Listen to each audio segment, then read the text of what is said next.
Hey folks, 7th here. First of all, let me apologize for the lateness of this video. I'm not even sure at this point if it's going to make it on the site before midnight tonight. Having some internet connection speeds due to the bad weather. It affected me yesterday and it's affected me today too. In fact, this being the South and having no experience with ice, even just a slight bit of ice, I didn't even have to go into work because they closed the office down due to fear of people getting into wrecks trying to get to the office. So had an extra paid off day this week. And who knows, may end up with another one tomorrow. I don't know yet. But anyway, there's not a whole lot of news going on right now. So tomorrow I will likely be doing a 10-minute taste instead of a commentary on a news article. Which, you know, I do those different. I don't just read the article off. I don't even link the articles. I just give you what I think about it and be done with it, and that's it. So today, the thing that I've seen most people talking about, the Order, 1886, and how it's only 5 hours long, and that people are upset with the $60 price range. Although most of the people complaining about it are Xbox One fanboys that aren't going to be purchasing it to begin with. But here's the deal. Most of this is coming from a gamer that managed to get a hold of their copy early, and so they posted gameplay, a walkthrough, onto their YouTube channel over the weekend. Now, it's gone now. It got removed. His channel was suspended for, and I quote, fraudulent activity or disinformation, etc., etc. And I think this is why. When I went and looked at his, I was at work when those posted, and when I went on my break, I went to take a look at the videos, and at that time, he had only made it up to chapter 11. Now, I've heard conflicting reports. I've heard one report say that it had 24 chapters and one that said it was 16. Well, in either case, making it to the beginning of chapter 11 is not the entire game. And that's what he had at the time I looked at it. He may have posted more before his channel got suspended, I don't know. But one thing that he had done was he had completely skipped over chapter 5. Chapter 5 is the chapter that takes place on the airship that all of you have seen the footage of, where you have the quick time event where you get on top of the blimp and then you have to fight your way through the blimp. Well, that entire chapter was missing from his playthrough. So I don't know how long it takes to get through that level, but I can tell you that looking at the times that he recorded in his videos, chapters 1 through 11 minus, well, chapters 1 through the beginning of chapter 11 minus chapter 5 added up to about 5 hours. So he was missing one chapter, and if you're talking about it being 16 chapters, then including the rest of chapter 11, that's 11, 12, 13, 14, 15, 16, that's 7 chapters that he was missing, and he had about 5 hours, 5 minutes of footage up there.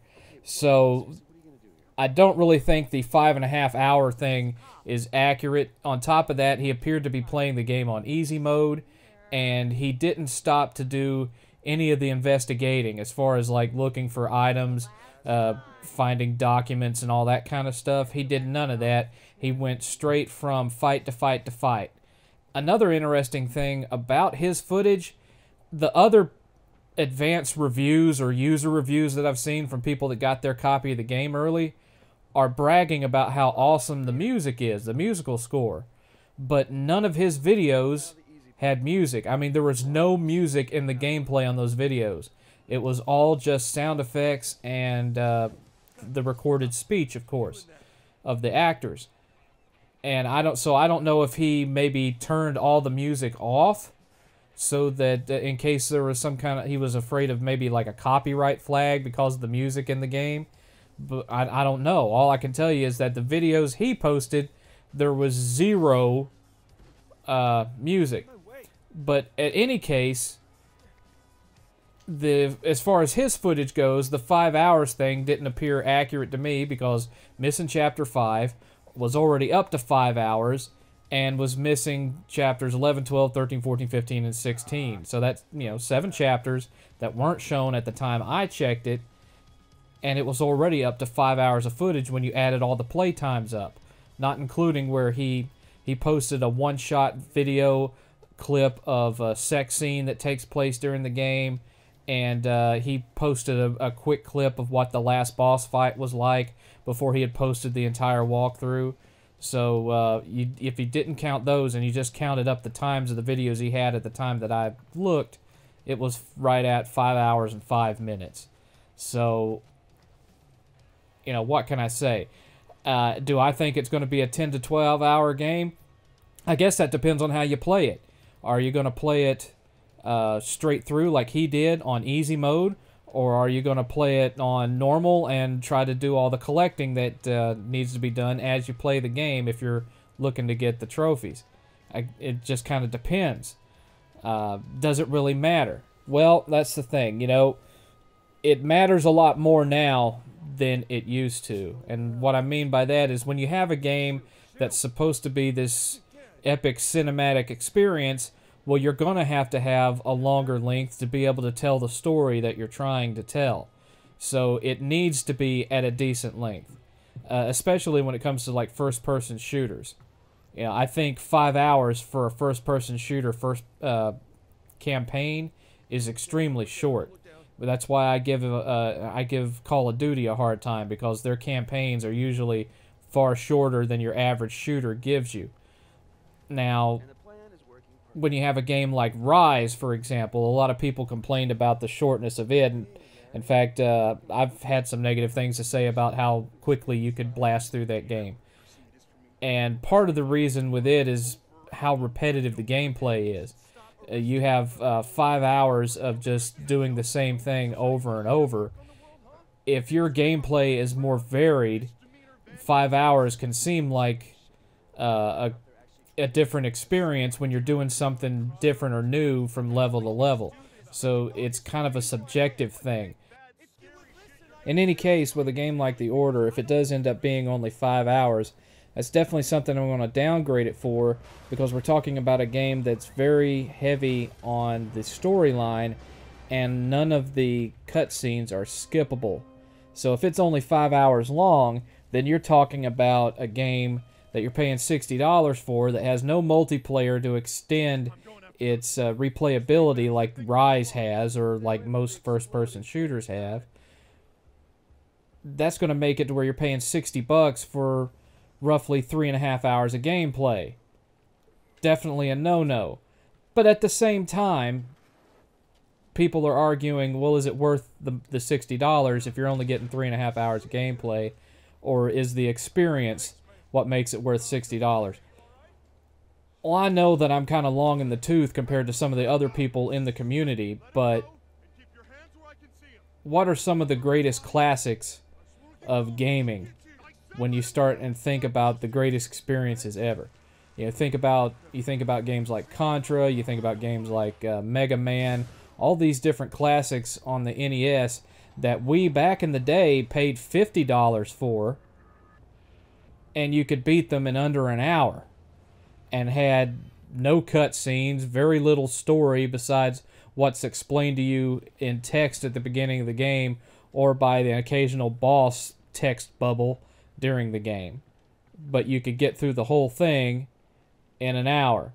And there was multiple difficulty modes, but there was no New Game Plus or anything like that for the most part. Few exceptions like Zelda. But pretty much once you beat it, you beat it. And you could beat it in under an hour. But you were paying $50 for it. So again, it's just a subjective thing. Was that $60 investment worth it to you? Do you feel you got your $60 worth out of it? I felt I got my $50 worth out of Mega Man 2 in the 80s, and I only paid $50 for it. You see what I'm saying? Bionic Commando, I paid $50 for it. It took me 2 hours to beat it. I got my $50 worth out of it. So it's just subjective. In any case, with this type of game, in my opinion, if I'm paying $60 for it, and I'm only getting 3.5 hours of actual gameplay, that's a problem for me. Especially considering the fact that I did not pre-order the $60 version. I pre-ordered and prepaid for the $160 premium edition that has the 13-inch statue and all that. But still, it's got the same core game in it, and if it only has 3.5 hours of playtime, I'm going to be pretty pissed off, to be quite honest.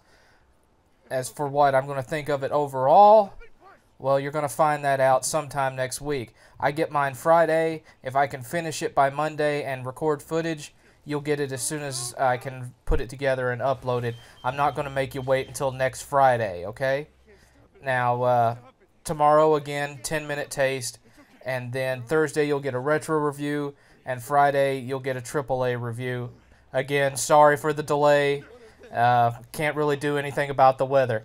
But I'll get everything up and run, and you'll get the same number of videos this week as you got last week. I'm going to stick to that goal. So, until then, this is 7th.